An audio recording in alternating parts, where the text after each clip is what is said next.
വെളിപ്പാട് അദ്ധ്യായം 6. കുഞ്ഞാട് 7 മുദ്രകളിൽ ഒന്ന് പൊട്ടിച്ചപ്പോൾ ഞാൻ കണ്ടത്, വരിക എന്ന് 4 ജീവികളിൽ ഒന്ന് ഇടിമുഴക്കത്തിനൊത്ത ശബ്ദത്തിൽ പറയുന്നതായിരുന്നു. ഞാൻ അത് കേൾക്കുകയും ചെയ്തു. ഞാൻ നോക്കിയപ്പോൾ ഇതാ, ഒരു വെള്ളക്കുതിര, അതിന്റെ പുറത്ത് ഇരിക്കുന്നവൻ ഒരു വില്ല് പിടിച്ചിരിക്കുന്നു. അവന് ഒരു കിരീടവും കൊടുത്തു. അവൻ ജയിക്കുന്നവനായും ജയാളിയായും പുറപ്പെട്ടു.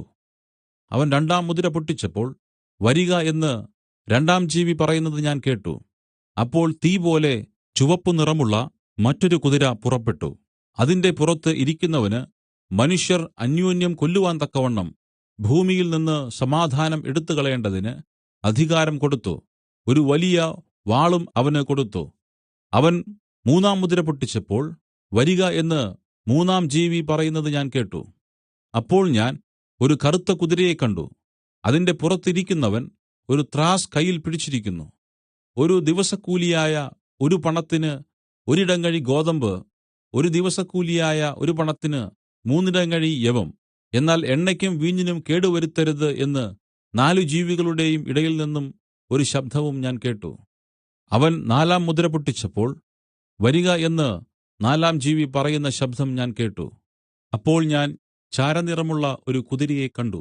അതിന്മേൽ ഇരിക്കുന്നവന് മരണം എന്നു പേർ. പാതാളം അവനെ പിന്തുടർന്നു. അവർക്ക് വാളുകൊണ്ടും ക്ഷാമം കൊണ്ടും മഹാവ്യാധി കൊണ്ടും ഭൂമിയിലെ കാട്ടുമൃഗങ്ങളെക്കൊണ്ടും കൊന്നുകളയുവാൻ ഭൂമിയുടെ 4 അധികാരം നൽകപ്പെട്ടു.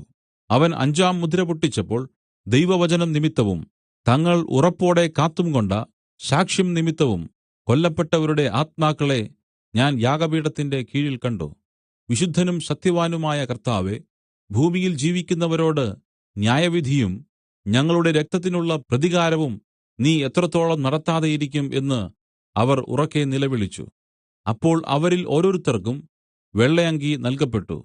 അവർ കൊല്ലപ്പെട്ടതുപോലെ അവരുടെ സഹശുശ്രൂഷകന്മാരും ക്രിസ്തീയ സഹോദരന്മാരും കൊല്ലപ്പെടുന്നതുവരെ അല്പകാലം കൂടെ അവർ കാത്തിരിക്കണം എന്ന് അവർക്ക് അരുളപ്പാടുണ്ടായി.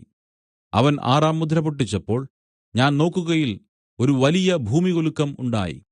സൂര്യൻ കരിമ്പടം പോലെ കറുത്തു. ചന്ദ്രൻ രക്തതുല്യമായി തീർന്നു. അത്തിവൃക്ഷം കൊടുങ്കാറ്റുകൊണ്ട് കുലുങ്ങിയിട്ട് തണുപ്പുകാലത്ത് കായ് ഉതിർക്കുംപോലെ ആകാശത്തിലെ നക്ഷത്രങ്ങൾ ഭൂമിയിൽ വീണു. ചുരുൾ മുകളിലേക്ക് ചുരുട്ടുംപോലെ ആകാശം ഇല്ലാതായി.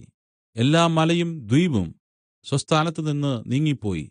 അപ്പോൾ ഭൂമിയിലെ രാജാക്കന്മാരും പ്രധാനികളും സഹസ്രാധിപന്മാരും ധനവാന്മാരും ബലവാന്മാരും അടിമകളും സ്വതന്ത്രരും ഗുഹകളിലും മലകളിലെ പാറകളുടെ ഇടയിലും ഒളിച്ചുകൊണ്ട് മലകളോടും പാറകളോടും, ഞങ്ങളുടെ മേൽ വീഴുവിൻ, സിംഹാസനത്തിൽ ഇരിക്കുന്നവന്റെ ദൃഷ്ടിയിൽ നിന്നും കുഞ്ഞാടിന്റെ കോപത്തിൽ നിന്നും ഞങ്ങളെ മറയ്ക്കുവിൻ, അവന്റെ മഹാകോപദിവസം വന്നിരിക്കുന്നു